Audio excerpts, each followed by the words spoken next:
Καλησπέρα σας κυρίες και κύριοι. Καλώς ήρθατε στο Thrakii.net και στην εκπομπή Ευρώπη τώρα που αμέσως τώρα ξεκινάει. Θα ασχοληθούμε με όλα τα θέματα που απασχολούν το Ευρωπαϊκό Κοινοβούλιο, ό,τι συνέβη τις τελευταίες μέρες. Θα ξεκινήσουμε όμως με το τι μαθήματα πήρε η Ευρώπη από την απάτη με τις δοκιμές εκπομπών καυσαερίων.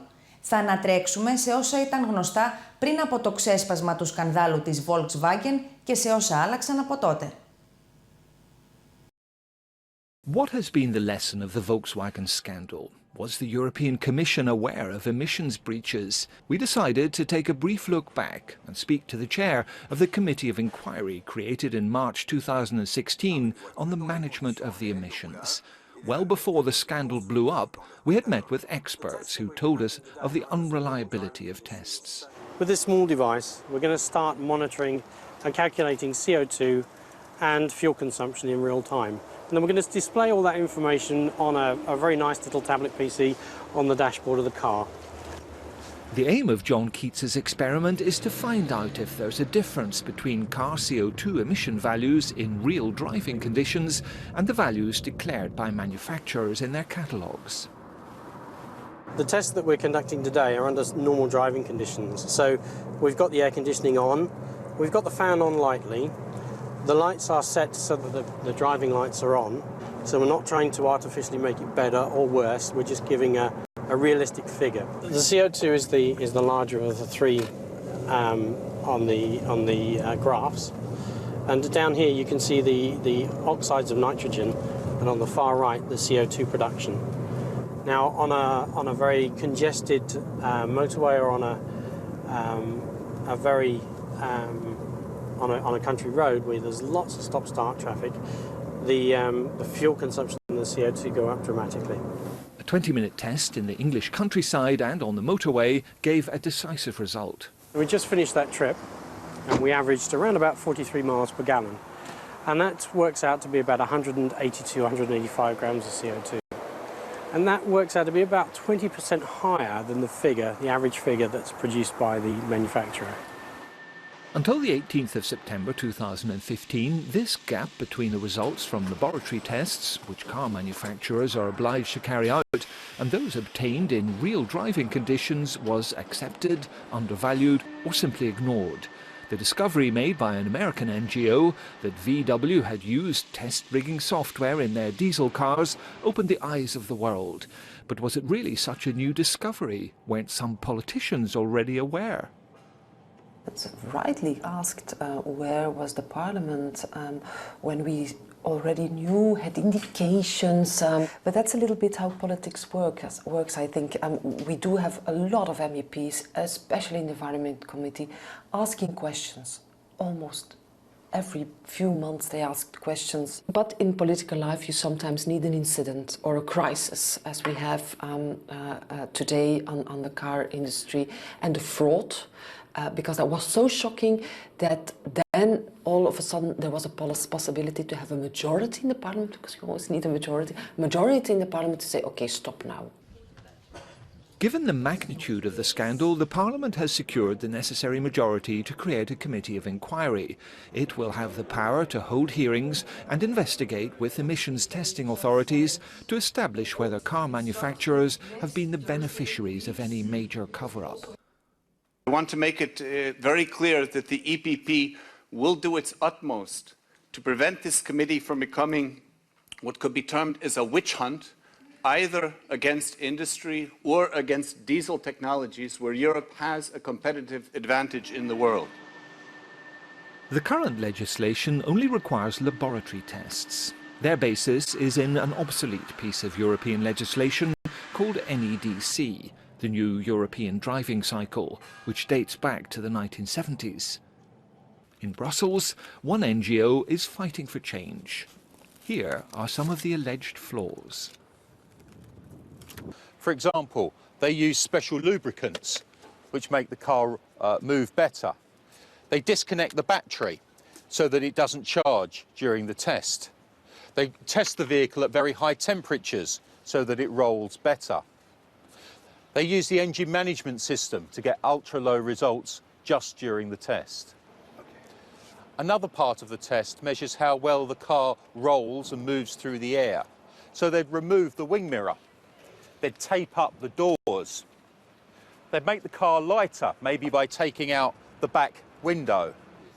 All of those flexibilities each make 1 or 2%, but together they add up to about a 25% difference between the test results and what drivers can achieve on the road. Over to the Netherlands, we meet a researcher who has carried out a study on car CO2 emissions for the European Commission. He says some manufacturers take more advantage of leeway than others. We do know from speaking to people in the field that some manufacturers are more reluctant to use these flexibilities than others.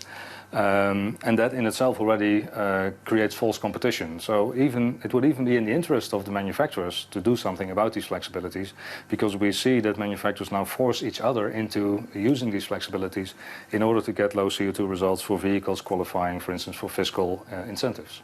The car lobby in Europe still wields a lot of power. In October 2015, the Member States and the European Commission granted manufacturers leeway on emissions limits, giving them in fact a considerable period of time to reduce the levels of NOx and other pollutant gases to legal levels.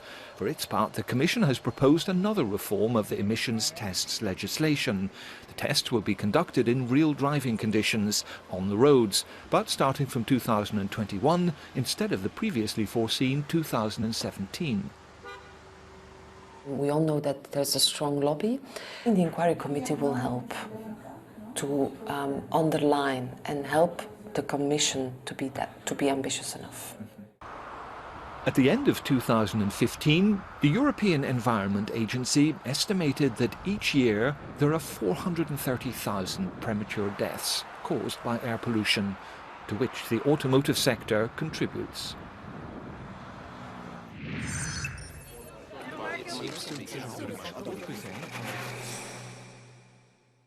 Τώρα θα δούμε ποιο είναι το νέο όραμα για την ευρωπαϊκή εξωτερική πολιτική, καθώς και για την πολιτική ασφαλείας στα κράτη της Ευρώπης. Šobrīd top Eiropas Savienības jaunā ārpolitikas un drošības politikas stratēģija, jo iepriekšējā, kas rakstīta pirms 13 gadiem, vairs neatbilst ģeopolitiskajai realitātei.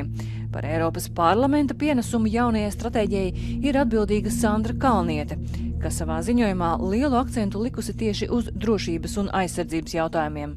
Mums ir arī vairāki jautājumi no ekspertiem, un lūk, viens no... Dans votre rapport, vous évoquez à différentes reprises les valeurs européennes, mais vous ne faites pas beaucoup référence aux intérêts européens, si ce n'est qu'en mentionnant les intérêts fondamentaux de l'Union sans les définir.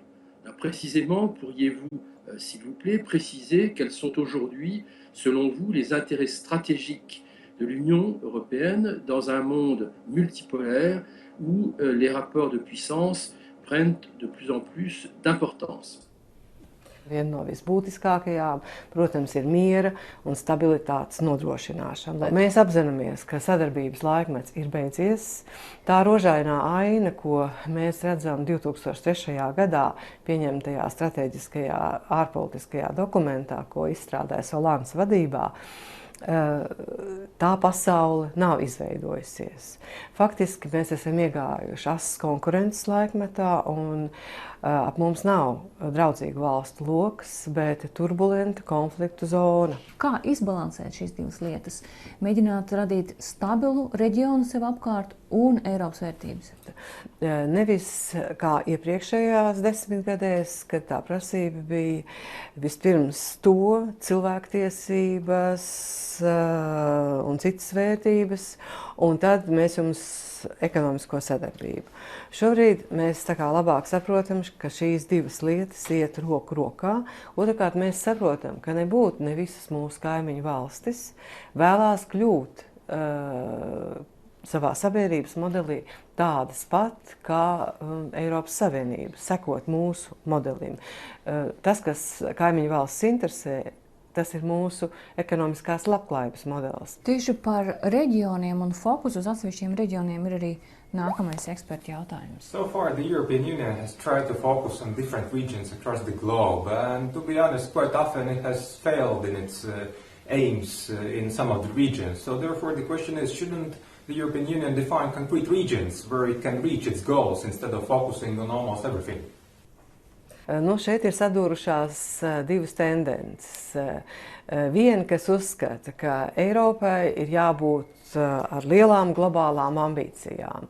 Un tad otra tendence, kuru pārstāv arī es, ka Eiropai ir jābūt noteikumu radītājai un labas pārvaldības eksportētājai pasaulē. Bet mūsu pirmais un galvenais uzdevums ir būt globālai varai ar reģionālu fokusu. Ja mēs nespējam stabilizēt savus kaimiņu reģionus Eiropai apkārt, tad mums nav nekāda ticamība mūsu globālā spēlētāja ambīcijām. Es domāju, ka viens no viseksplosīvākajiem jautājumiem, ar ko Eiropai nākamajās 10 gadēs būs jāsastopās, tas būs demogrāfiskais sprādziens Āfrikā. Tā rezultātā, tā migrācijas krīze, ko mēs šodien piedzīvojam, mums liksies tikai kā tāda pirmo klašu pieredze. Ja? Tāpēc ir ļoti svarīgi izveidot efektīvu attīstības sadarbību un ieguldīt ārējās attiecībās pietiekami daudz līdzekļu. Šodien, diemžēl, mēs to nedaram. Stratēģijā nav pieminētas atsevišķas valstis. Un lūk jautājums no franču eksperta. Que fait-on avec la Russie? On la détruit. Il n'y a pas un mot dans ce texte sur la nécessité d'un accord de sécurité pan-européen du type que proposa Medvedev en 2008. Un tel accord n'intéresse-t-il pas l'Europe? Elle préfère le discours du général Breedlove. Justement, que fera l'Europe dans un an si elle a un président Trump à la Maison-Blanche? Qu'est-ce que fera l'Europe contre la Russie telle qu'elle est et les USA tels qu'ils pourraient rapidement devenir? Krievija nav uzticams partners, bet, protams, Krievija ir neapējama valsts, ja mēs vēlamies stabilitāti mūsu kontinentā. Un tāpēc es uzskatu, ka Eiropā ir nevis jādomā, kādā veidā uzlabot situāciju Krievijā. Tas ir Krievu tautas un Krievijas valdošās elites uzdevums, bet gan Eiropai ir jākoncentrējās uz savas noturības paaugstināšanu. Šajā dokumentā diezgan daudz tiek veikts tāds konkrēts mājiens uz Eiropas armijas izveidošanu, pat vienota Eiropas izlūkdienesta izveidošanu. Cik tas ir reāls ceļš, jūsuprāt? Es domāju, ka tas ir nenovēršams ceļš. Tam dalībvalstis nepretosies, vai tam parlamentā būs atbalsts? Parlamentā tam būs atbalsts, jo parlaments vienmēr savās prasībās ir gājis tālāk, skatoties nākotnē, nekā politiķi ir gatavi to darīt. Paldies par sarunu. Paldies.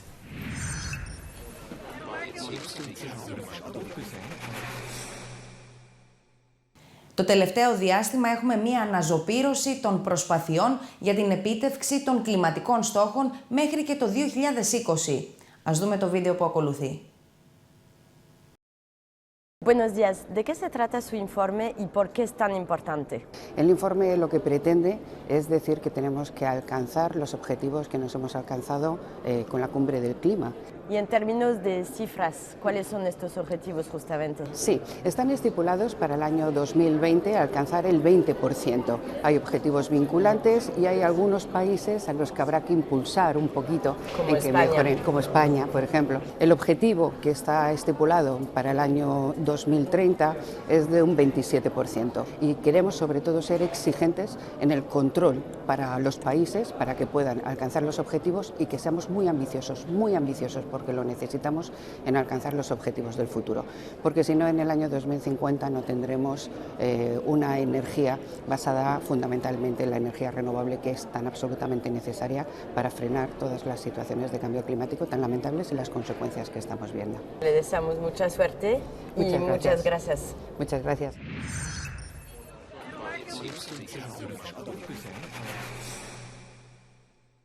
Θα κάνουμε τώρα ένα μικρό διάλειμμα για διαφημίσεις και σε λίγα λεπτά θα είμαστε και πάλι μαζί με το δεύτερο μέρος της εκπομπής Ευρώπη τώρα.